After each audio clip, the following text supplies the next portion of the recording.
You know, I'm always trying to figure out how I want to start these videos. You know, there used to be the classic, we'd roll the intro, be hi there, Dr. Sheeper, welcome back to another random video slash DIY experiment, whatever. Now, it's like, I don't know where to start. We're doing this project. It's a stupid project. It's a stupid experiment and idea, but here we are. We're gonna make candles, DIY candles, but with not the normal wax you might expect. Obviously, you've seen the title. You've seen the thumbnail. That's why you're here. So let's roll the normal intro, because I spent many hours on it many years ago and I continue to use it. Let's just do that and go from there. Hey there, YouTubers!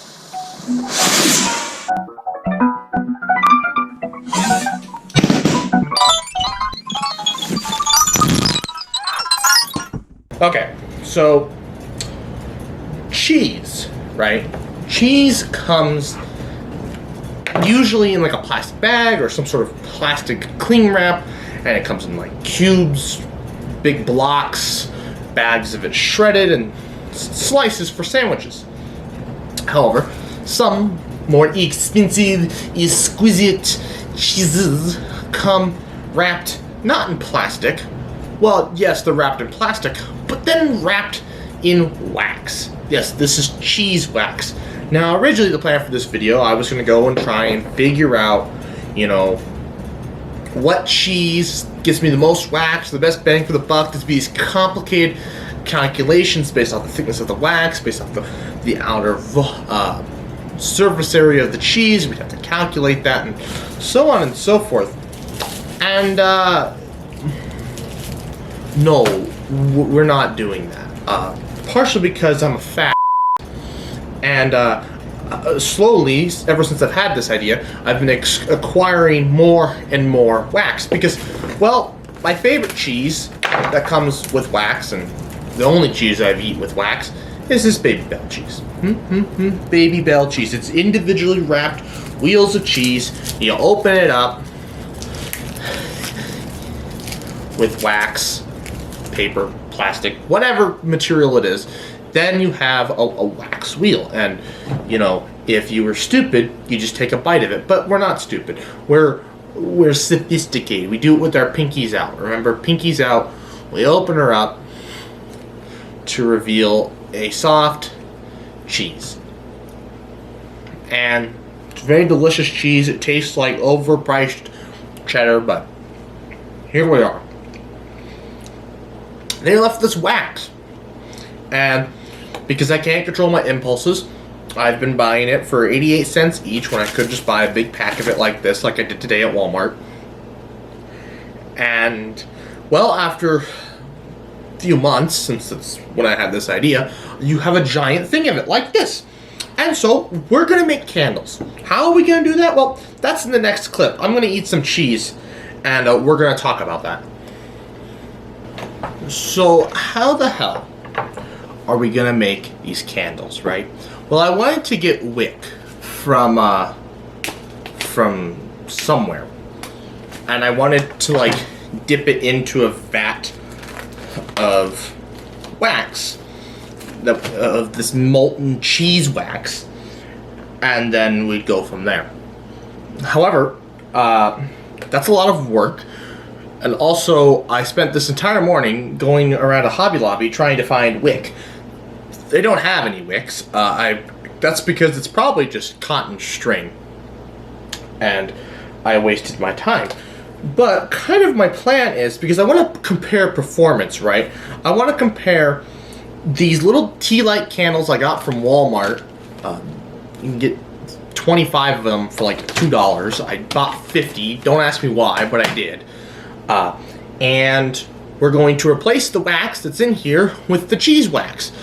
There's a lot more cheese wax because, again, originally I wanted to like do like a whole dipping process and like do like classic candle making things. Why do I know so much about making candles? I don't know.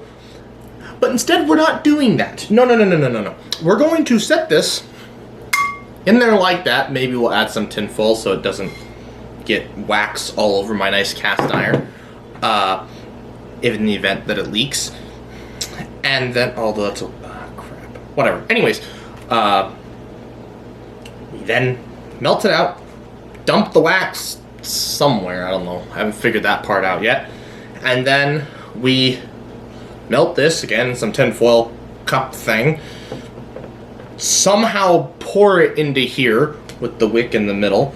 And we have a candle. And then, we'll just burn it, see how it burns. And then we'll do a time duration. One thing I noticed about these wheels of cheese, when you pull that string apart to, remove the cheese, there's a piece of paper in there. Or plastic, I'm not really quite sure what it is. And, well, there's a lot of these in here. Because I didn't remove them. Because I didn't realize that they weren't actually wax. They are not wax, because I'm an idiot. And so, when we melt this down, that might cause some issues. Luckily, that we bought more cheese, and I'll never give up the chance to eat more cheese. That's why I'm fat, and that's why I called myself a fat earlier. So, let's just get this whole process started, melting some candles the wrong way, and see what the hell happens. Oh boy!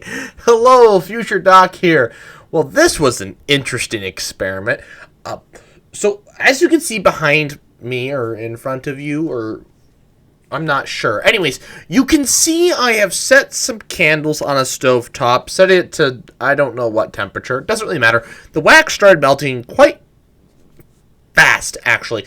And it's interesting, right? You wouldn't think that you'd start to get good at this process after just one or two attempts, but you actually get good at this process. It's a weird concept, but this is the first go around of this, and I decided, we'll just do 4 at a time. That was a bad idea, because as the wax melts, I decided to remove the wicks. Now, you would think, gee, why don't you just, I don't know, leave the wicks on some tinfoil outside somewhere? Oh, no. That would be stupid. Wrong. Stupid and wrong. No. I left them in the pan. And how do I put this? They started to burn. Actually, I burned an entire wick in a matter of a minute. Gone. So, this whole process, I had 4 candles. I was left with 3 wicks because, I completely destroyed one. So, yeah, that was this process of extracting wicks. So, from here on out, I was very careful with the wicks. And actually, I think I only got 2 successful wicks with this, to be honest, but I'm not entirely sure. Oh my gosh, I almost forgot. And the smoke. Oh, the smoke. It made so much smoke. I was concerned that my smoke detector would go off. So I turned on the fan in my living room. I got a box fan, opened up my patio door. It was warm this day. Not as warm as it is now, but it was warm for May when I did this, I think. And so I had to open up the patio door a crack, turn the fan on full blast, blowing air out of the apartment, which is a weird concept. But I had to get the smoke out because it made a lot of smoke. And that wasn't just from the wicks, too. There was a later point where I did some stupid things. And when you do stupid things, more stupid things happen. And you get lots of smoke. I'll tell you about that later. Alright, remember that stupid thing I talked about? Here's what the stupid thing happens. Maybe. Anyways, so the wax in front of you I'm being packed in these candle holders is from the ball. And as I mentioned earlier, the wax in the ball has that paper in it, which is not going to work in this circumstance. I do make a candle later on, and I think I have footage of that. I'm not sure. But I did make a candle later on that did not have the paper in it. And so we didn't have to worry about that. But in this process, I have to remove that paper. And there is a point during this that I destroyed some hot pads. This wasn't the stupid thing. This was one of them. So I set the frying pan, which was very hot because, I got it so hot that the wax started to burn. at one point. Yes, I got the pan so hot trying to melt this wax as fast as possible that the wax started to burn and smoke, which is not good. It's not a great time. And so I set it on a hot pad thinking, this will be fine. The hot pad will survive. No, it destroyed right through 2 of them. Luckily, my oven mitt underneath it was okay, but I destroyed 2 hot pads in this process. Actually, the oven mitt was not underneath it, but I destroyed 2 hot pads in this process. I cannot believe that. It's a wild statement. They're not meant to be easily destroyed, yet I destroyed them without even trying. Another thing happened. Water ended up in the cheese wax. That's a bad thing because I don't know what the melting point of this wax is, but when water ends up in oil, it starts to vaporize quite quickly. And this is the science part of this, kids. So hang on to your butts. It starts to vaporize quite quickly because the oil is hotter than water. Oil can get to a higher temperature before boiling, unlike water. So when you put water in this wax, which I'm assuming is hotter than the boiling point of water, it starts to release a lot of steam and it starts to cause lots of bubbles and starts to spit wax everywhere. How did water get into this? I may have put ice cubes onto the frying pan to cool the frying pan off faster, but somehow water ended up in the wax, which started to boil, splattering wax everywhere. There was wax all over my kitchen. Red wax, too. It was a disaster. An absolute disaster. It looked like a horror film had happened. So, I would have just left it on the stove, truth be told, but it's an electric stove, so it retains a lot of heat. Of course, if I had a gas stove, God knows what would have happened, but electric stoves hold a lot of heat. And so I couldn't just leave it on the stove. My stove was filled with other things because I'm horrible at doing dishes, and it also wouldn't fit in my sink, so I didn't have anywhere heat resistant to put it, and I thought the hot pads would be sufficient. No. So maybe that's a video I need to do of making a hot pad. Maybe out of clay or something. I don't know. But this was a disaster. But I made candles. I made candles. I made 4 of them. These are the 2 best looking ones. They also look the closest to what you'd call a candle, what we kind of want. We won't burn these 2. We can always save those for later. But the melting the wax out didn't seem to be the best method. The best method, as you can see by the remnants in here, was just crushing the wax with like a knife or something and pulling the wick out. And then of course I did have to melt the wax in, which was a bit of a disaster. Nevertheless though, we're going to set up a time lapse, hopefully, maybe, and we're going to see how long they last. So we're going to set it for 5 hours. The candles themselves are supposed to be done for 3 to 5 hours, this the regular one. So we'll see if they make it that long. Now granted, yes, there's more wax in these 2, but that's there's not much I can do. It's a softer wax, in my opinion anyways. Yeah, I think if we want to do a fair comparison, I think we have to do it that way. So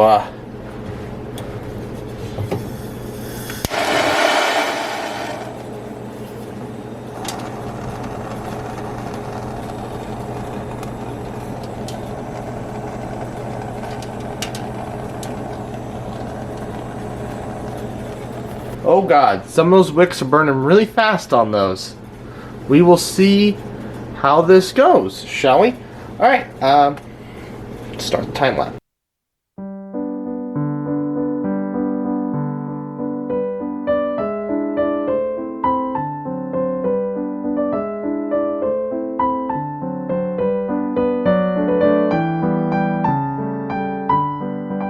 During the time lapse, look at these candles.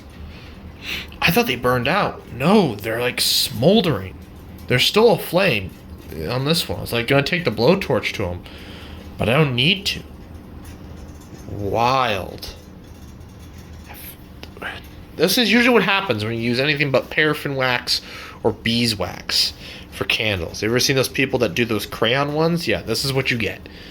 Interesting experiment we have going on here. I really wasn't sure if these would actually make enough light to actually do some sort of end. Wow, they put off a lot of heat. Anyways, what have we learned here today, folks, for this emotional end here? Emotional. Well, pretty much as you ever watch anything ever, when it comes to making candles, though, I think I said it earlier when I was still filming the time lapse. So the clip before this one, after the time lapse, I think.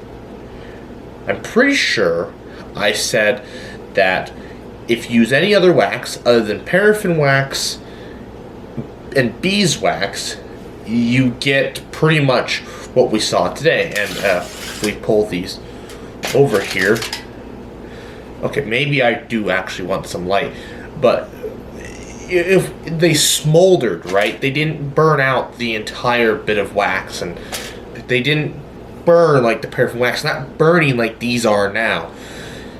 And I don't know the science behind that. It's a science channel. I probably should look it up, right? But I did not. So let's turn the light on and I'll show you what I mean. Oh, okay, camera's gonna adjust. Okay, see how there's still quite a bit of it left, right? There's a lot of wax still left in there compared to, well, the one that didn't burn quite so long. There's still a bit of wax left, but the one that didn't burn, the one that burned for a long time,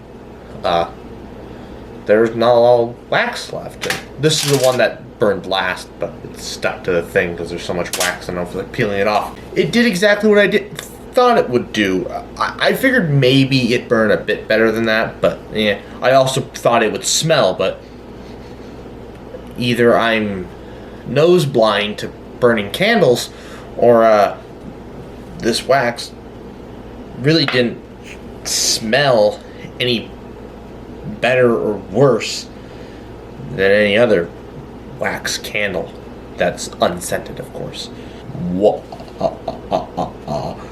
Actually, I kind of want to... Should we start the video like this? Beware of the video you were about to watch. You're talking about the candles. Nah, it's not going to work. I already did an intro. Anyways, I'd like to thank you all for watching. Please like, comment, share, and subscribe. New videos once a month, whenever I feel like it. Really, this wasn't much of a video. Gee. I kind of wanted to make I told you what I wanted to do with these. Anyways, I'd like to thank you all for watching. Please like, comment, share, and subscribe. Good night. Subs for trees. Subs for trees. Subs for trees. Subs for trees. Oh, you're still here? I thought I told you to go home. Oh, you want more? I'm flattered. Check out the playlist. If you want exclusive content, check out my Instagram, Dr_sheep_YouTube. That's all lowercase. If you want to help the earth, subscribe. When I reach 100 subscribers, I'm going to plant 10 trees. If you feel that's too small, then check out my channel chart where I lay out even bigger goals. Finally, stick around for the next 20 seconds to give me that sweet watch time. Bye.